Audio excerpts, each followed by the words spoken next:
Go on YouTube. I'm back for another video. Talking about the Habs, and obviously they just finished their game 4 today against Philadelphia Flyers, and unfortunately we're on the losing end of that with another shutout. I got to give props to Hart on the other side for Philly because he's playing unbelievable.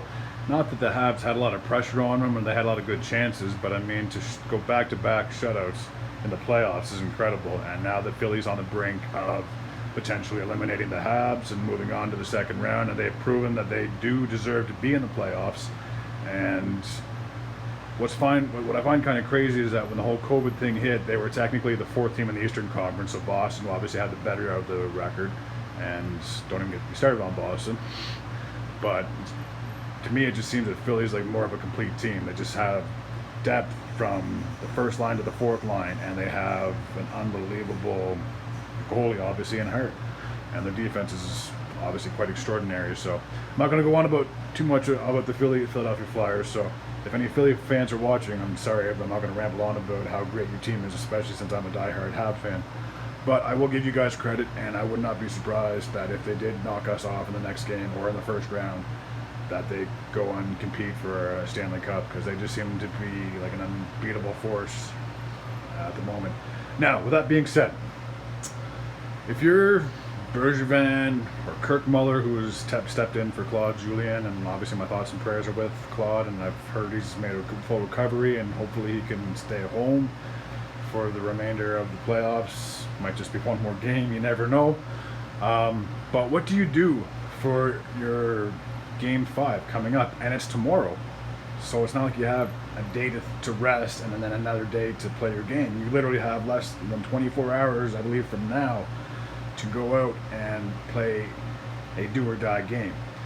So if you are Kirk Muller or Bergevin, whoever has the final say of the roster spots, why not take a chance and bring in Ryan Poehling? I mean, I'm not saying that he's going to save us and he's going to finally be that superstar that gets us over the hump, but why not put him in? No disrespect to Jake Evans, but they need goal scoring, and obviously he proved it last season, in the final game where I think we beat the Maple Leafs, I believe, in the shootout, and he got 3 goals and he got the shootout winner.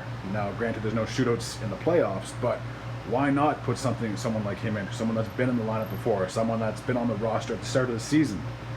Why not take a chance? This is your potentially last game of the season. Why not just go all out and just do whatever you can to help out Price? I mean, the guy's played fantastic for your team, for our team, but he's getting no help at all, no offensive help. And obviously Gallagher is frustrated. He hasn't scored a goal and not playing as much, so people seem to speculate that he might be injured and just doesn't want to say anything, because obviously if you're hurt, it's going to slow you down immensely.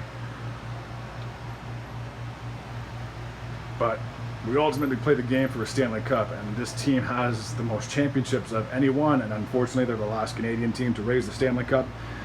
No disrespect to any of the American teams, because there are Canadian players playing for them, but they're just not playing on a Canadian team.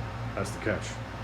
So obviously you play the game of hockey to ultimately challenge for the Stanley Cup, which this team has won 24 times, but nothing since. And no cup appearances since, and only 2 conference finals since then. And obviously I was pretty stoked when we first played Philly in 2010. I believe Philly was the 7th seed, we were the 8th seed. Imagine those two in the Eastern Finals to determine who goes and represents the Eastern Conference, and obviously Philly beat us out, and they're looking to do that again. And then obviously in 2014 we can say the whole Chris Kreider thing, but I mean, it's kind of iffy. At the time, I'm not going to lie to you, I was pretty upset. I was like, we just lost Price, we lost the series, and ultimately we did. But no point reflecting on the past. Just got to focus one day at a time. I'm not going to sit here and make a prediction of who I think is going to win, what the score is going to be, who's going to step up, and all this other stuff. But I'm just curious. Like, who would you want to put in your Game 5 lineup? Like, would you want to put Poehling in? I'd say yes, why not? No disrespect to Jake Evans, but why not put him in the lineup? What do you have to lose? You lose a game, then you get ready for next season in a few more months. That's just my thing. Till next time, see you later.